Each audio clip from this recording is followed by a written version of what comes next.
الحمد لله وكفى وسلام على عباده الذين اصطفى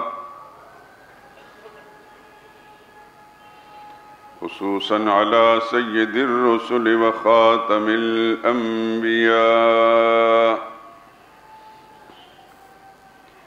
وعلى آله المجتبى وأصحابه الأتقياء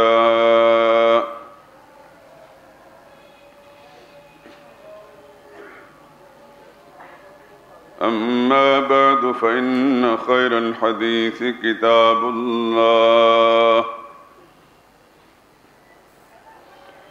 وخير الهدي هدي محمد صلى الله عليه وسلم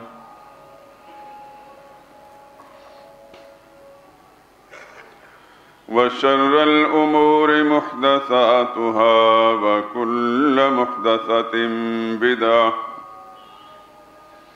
وكل بدعة ضلالة وكل ضلالة في النار.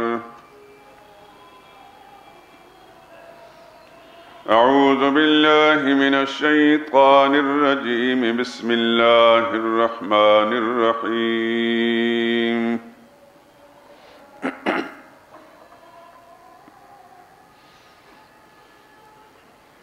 يا أيها الذين آمنوا لا تتخذوا آباءكم وإخوانكم أولياء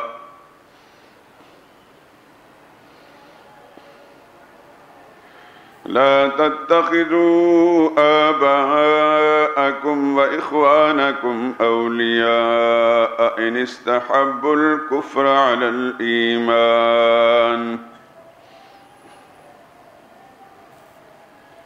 ومن يتولهم منكم فأولئك هم الظالمون.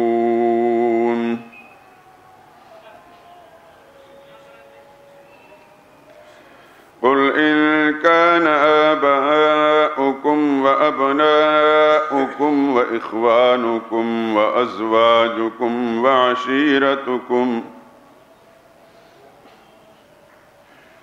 وعشيرتكم وأموال اقترفتموها وتجارة تخشون كسادها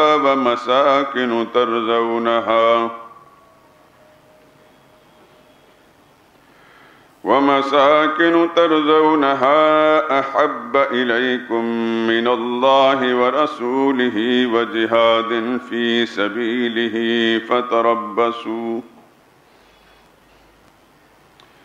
فتربصوا حتى يأتي الله بأمره والله لا يهدي القوم الفاسقين.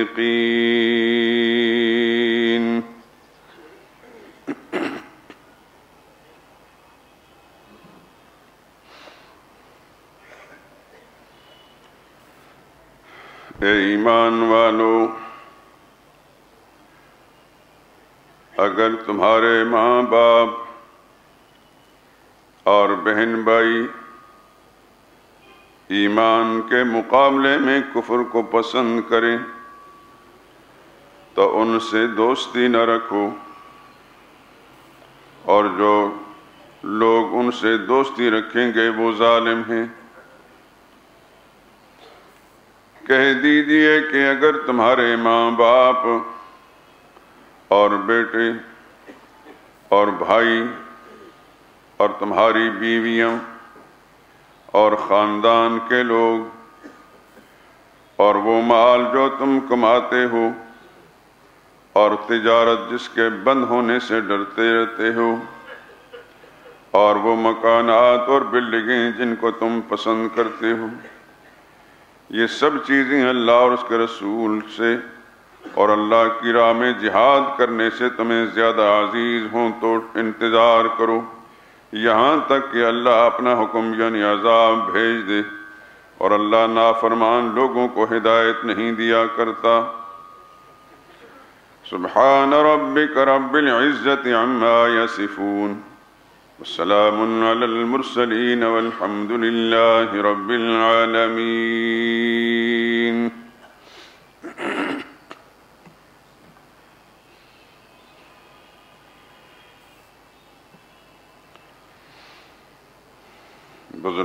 محترم برادران عزیز، یہ دو آیتیں جو اس وقت تلاوت کی ہیں سورہ توبہ کی آیت نمبر 23 اور 24، جن کا ترجمہ بھی میں نے عرض کیا ہے،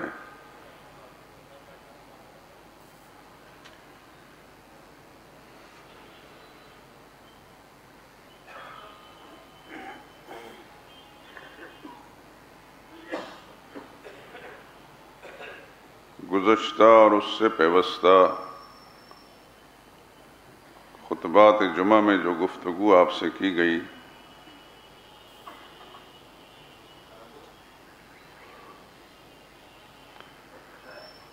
اس کا خلاصہ محبت رسول صلی اللہ علیہ وسلم تھا،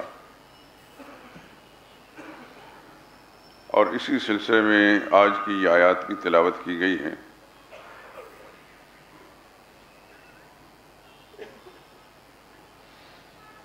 جتنے بھی دنیا میں لوگ کسی آسمانی شریعت کے ماننے والے گزرے، ایک بات ان میں قدر مشترک کے طور پر رہی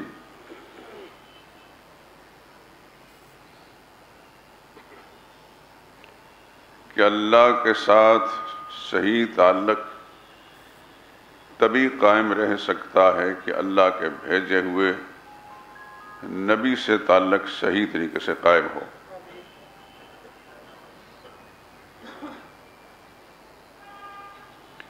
اور یہ تعلق صحیح طریقے سے قائم نہیں ہو سکتا جب تک نبی کی سچی محبت اور نبی کا سچا پیار انسان کے دل میں نہ ہو۔ کسی کے وجود کا قائل ہو جانا، اس کو تسلیم کرنا یہ اور بات ہے، اور کسی کی اہمیت اور عظمت کو دل میں جگہ دینا یہ اور بات ہے۔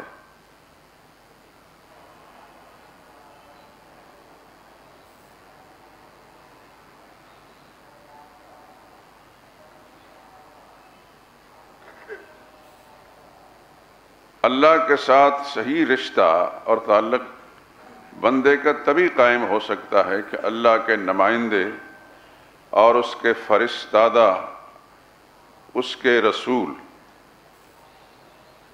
اس کے ساتھ صحیح تعلق قائم ہو۔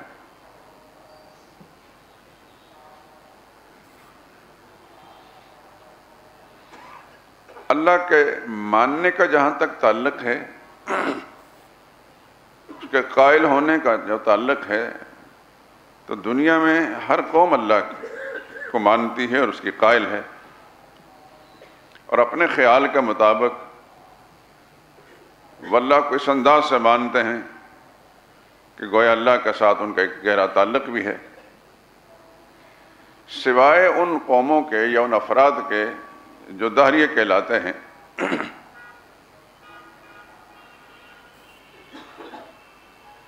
ان کو مستثنیٰ کر لیں، باقی دنیا کی ساری قومیں اللہ کی قائل۔ پہلے زمانے میں جتنی مشرک قومیں گزری ہیں وہ سب اللہ کو ماننے والی تھیں، اور آج جو دنیا کی سب سے بڑی مشرک قوم ہے ہندو، اپنی تعداد کے اعتبار سے بت پرست قوم، وہ اسی طرح اللہ کو مانتے جس طرح میں اور آپ، اور ابو جہل بھی اسی طرح اللہ کو مانتا تھا جس طرح میں اور آپ مانتے ہیں۔ یہ بات میں اس لیے کہہ رہا ہوں کہ ہمارے معاشرے کے اندر ایسے لوگوں کی کچھ کمی نہیں ہے، بلکہ بہت زیادہ اکثریت ہے جنہیں اس بات کا علم ہی نہیں کہ جن کو ہم مشرک کہتے ہیں، مکہ کے مشرک، وہ اللہ کو مانتے تھے کہ نہیں مانتے تھے؟ ان کی اکثریت کے ذہن میں یہ ہے کہ چونکہ وہ اللہ کو مانتے نہیں تھے اس لیے وہ کافر ہیں، اور ہم اللہ کو مانتے ہیں اس لیے ہم مسلمان ہیں۔ اور یہ سوچ اس لیے بنی کہ قرآن سے تعلق نہیں ہے۔ قرآن سے اگر مسلمان کا صحیح تعلق ہو تو یہ سوچ نہیں بنتی۔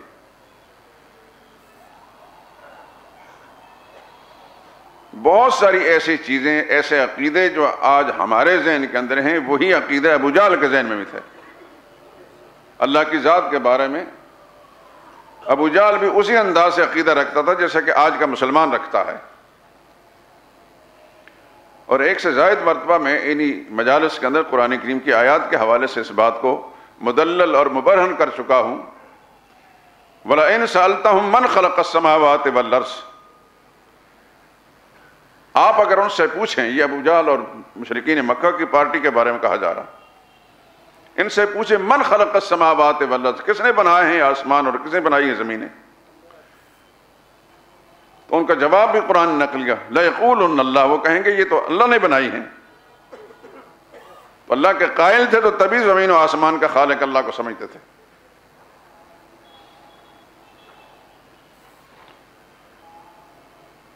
وَلَئِن سَأَلْتَهُم مَّنْ خَلَقَ السَّمَاوَاتِ وَالْأَرْضَ وَسَخَّرَ الشَّمْسَ وَالْقَمَرَ، ان سے یہ بھی پوچھیں کہ آسمان و زمین کی تخلیق کے ساتھ ساتھ یہ آسمان میں یہ سورج اور چاند ہے، اس کو کام میں کس نے لگایا ہے؟ لَيَقُولُنَّ، اللہ کہتے ہیں یہ بھی اللہ نے کیا ہے۔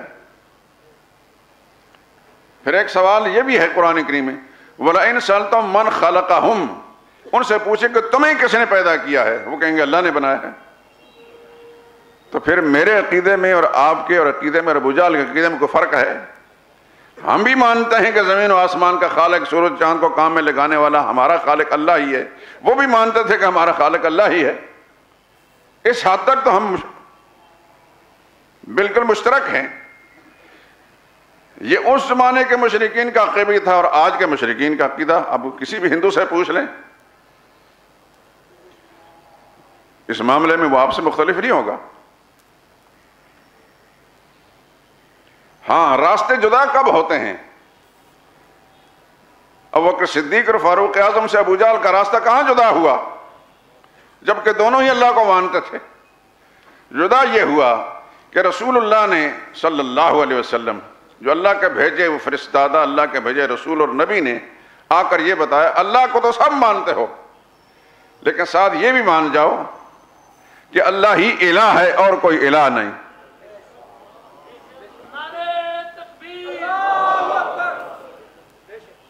یہ وہی جو کلمے میں پڑھتے ہیں، لا الہ الا اللہ، اللہ ہی الہ ہے اور کوئی الہ نہیں۔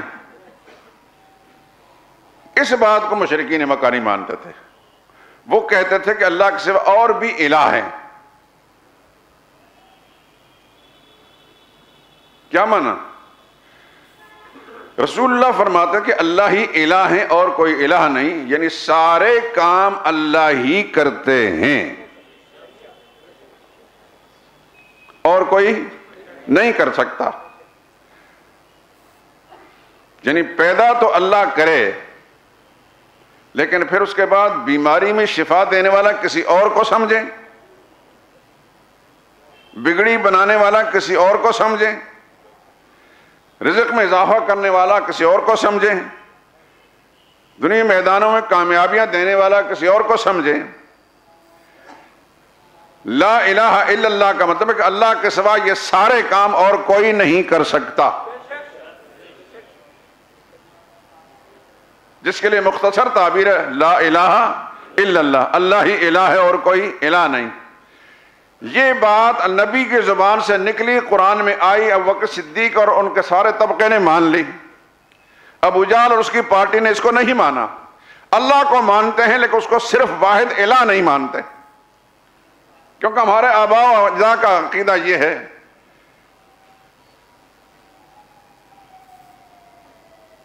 کہ اگر کوئی بیمار ہو جائے تو ان سے شفا مل سکتی ہے،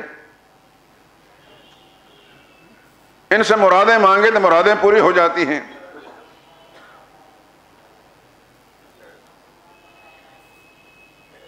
وغیرہ ذالک۔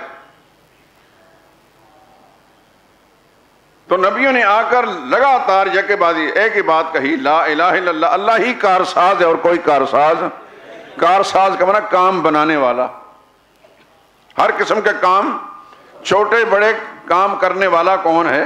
اللہ ہی ہے۔ اگر وہ بڑے کام کر سکتا ہے تو چھوٹے کام نہیں کر سکتا۔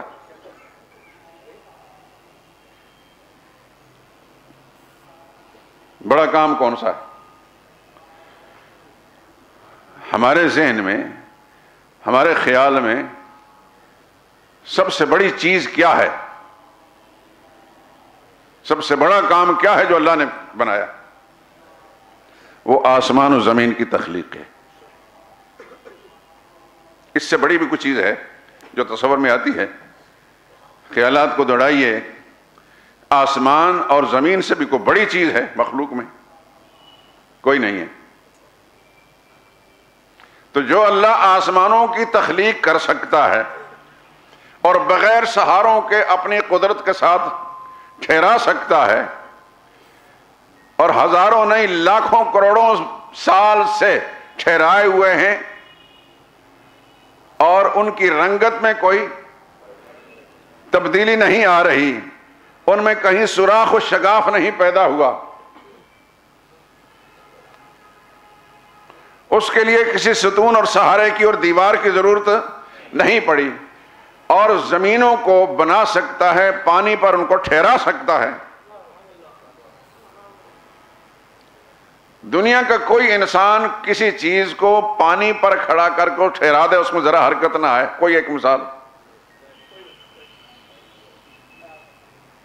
یہ صرف اللہ ہی کا کام ہے۔ تو اتنے بڑے بڑے کام کرنے والا اللہ اگر یہ کام کر سکتا ہے، تو چھوٹا سا انسان ہے کوئی مناسبت آسمان و زمین کے وجود کے ساتھ اس انسان کے وجود کی؟ چند فٹ کا آدمی اور اتنی بڑی زمین جس کا کوئی حد و حساب نہیں، اور اتنے بڑے آسمان جن کا کوئی پیمائش نہیں، جو اللہ اتنے بڑے بڑے کام کر سکتا ہے، چند فٹ کے انسان کو پیدا کرنے کے بعد اس کی چھوٹی چھوٹی ضرورتیں نہیں پورا کر سکتا، پھر وہ کام کسی اور کے حوالے کر دیا۔ یہ بات انبیاء نے سمجھائی، اور انبیاء کی زبان سے اہل ایمان نے سمجھ لی، اور جو بدبخت ہے وہ بدبخت ہی رہے۔ صدیق اکبر کو سمجھ میں آ گئی، ابو جہل کو سمجھ میں نہ آئی۔ وہ کہنے لگا اجعل الآلہۃ الہا واحدا، سارے الہوں کو چھوڑ دیں اور ایک الہ کو مان لیں۔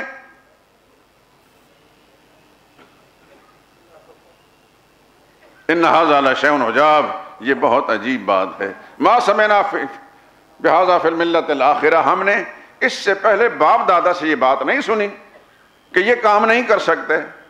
ہم نے باپ سے سنی، دادا سے سنی، پردادا سے سنی کہ یہی ہماری بگڑی بناتے ہیں۔ اللہ نے بنانے کے بعد پھر کچھ کام ان کا سپرد کر دیے ہیں۔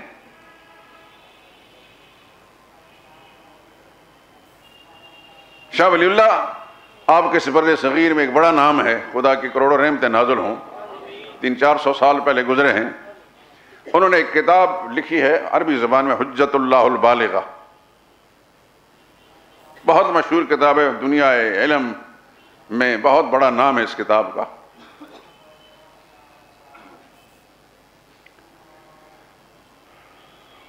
اس کے بالکل ابتدائی مباحث میں 2 عنوان قائم کیے ہیں، توحید اور شرک، اور یہ بتایا کہ پہلے زمانے کے جو مشرکین کا جو شرک تھا وہ کیا تھا۔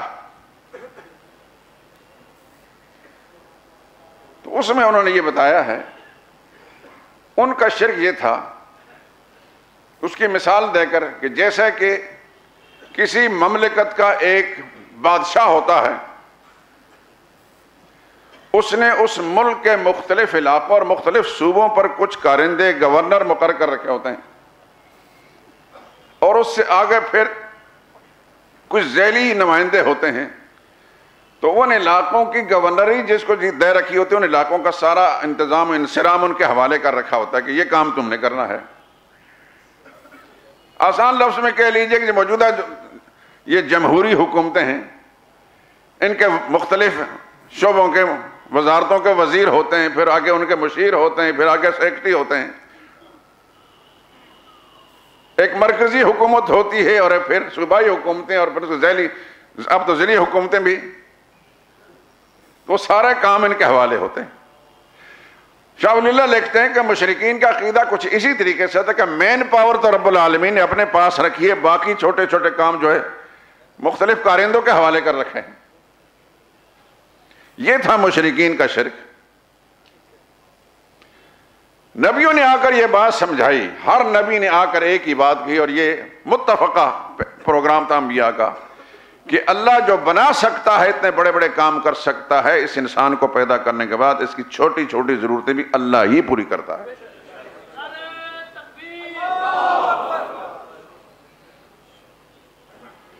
لیکن اس بات کو ان بدبختوں نے نہیں مانا، اور پھر نبی کے پیروکاروں سے ان کا راستہ الگ ہو گیا. آج یوں کہہ لیجئے ایک پاکستان ہے، ایک ہندوستان ہے. پاکستان میں غالب اکثریت مسلمانوں کی ہے،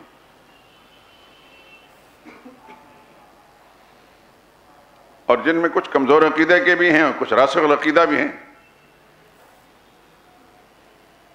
میں اپنے آپ کو، آپ حضرات کو الحمدللہ راسخ العقیدہ مسلمانوں میں شامل کرتا ہوں کہ ذرا بھی عقیدے کے معاملے میں کسی کے ساتھ سمجھوتہ کرنے کے لیے تیار نہیں.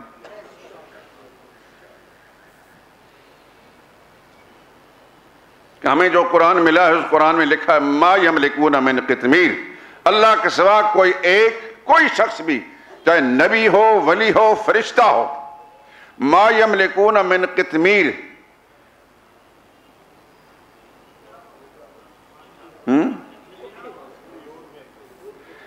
قطمیر کسے کہتے ہیں؟ کھجور کی گھٹلی کے اوپر جو باریک سی جھلی ہوتی ہے، اس کو قطمیر کہتے ہیں. اللہ نے اعلان کیا ما یملکون من، ان کے پاس ایک قطمیر کا اختیار بھی نہیں ہے.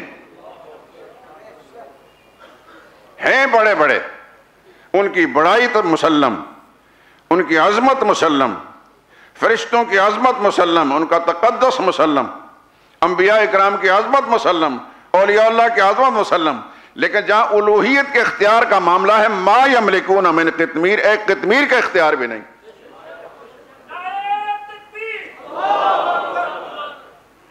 نفع اور نقصان، عزت اور ذلت، موت اور حیات، یہ سارے کے اختیار کس کے پاس؟ صرف اللہ کے پاس. یہ بات نبی نے سمجھائی اور صحابہ کو سمجھ میں آ گئی. ابو جہل اور اس کی پارٹی کو سمجھ نہیں آیا، وہ راستہ الگ ہو گیا. بنیادی عقیدہ سب کا ایک تھا کہ اللہ کو مانتے تھے، اور ابو جہل کا عقیدہ بھی تھا کہ بڑے بڑے سارے کام اللہ کرتا ہے. قرآن کریم نے مجھے اور آپ کو سطحی ذہن رکھنے والے انسان کو ایک الگ اسلوب اختیار کر کے بات سمجھائی. لخلق السماوات والارض اکبر من خلق الناس. اگر تم اس بات کو مانتے ہو کہ اتنا بڑے آسمان اور پھر زمینیں اللہ نے بنائی ہیں، اور تم یہ بھی جانتے ہو کہ ان آسمان و زمین کے مقابلے میں انسان چھوٹی سی مخلوق ہے، تو آسمان و زمین کا بنانا زیادہ مشکل ہے یا انسان کا بنانا؟ ظاہر بات ہے کہ اگر کسی کے مت نہ ماری گئی ہو تو وہ اس بات کو مانے گا کہ انسان تو چھوٹا سا ہے، اس کو پیدا کرنا کوئی مشکل کام نہیں اس ذات کے لیے جس نے آسمان و زمین بنائے ہیں. تو اگر اس انسان کو بنانا اس کے لیے آسان ہے تو اس انسان کے نظام کو چلانا اس کے لیے مشکل ہے. اس کی حاجتیں پوری کرنا، اس کی ضرورتیں پوری کرنا اس کے لیے مشکل ہیں. اس کی حاجتیں پوری کرانے اور ضرورتیں پوری کرانے پھر اس نے مخلوق کے حوالے کر دیا کہ اب یہ کام تم کرو بھائی، میں نہیں کر سکتا.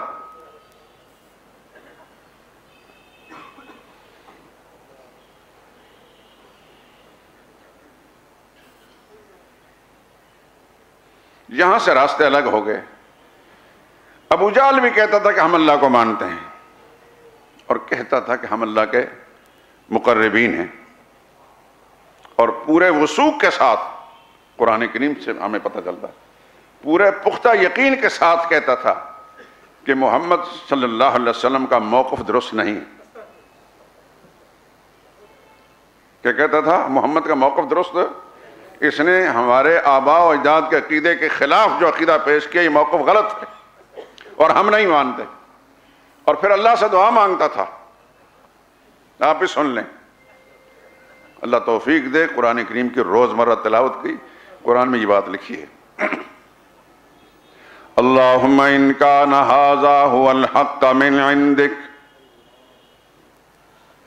اے اے اللہ اگر یہ محمد کا دین اور اس کا پروگرام تیرے نزدیک سچ ہے، یعنی ہم تو اس کو سچ نہیں مانتے،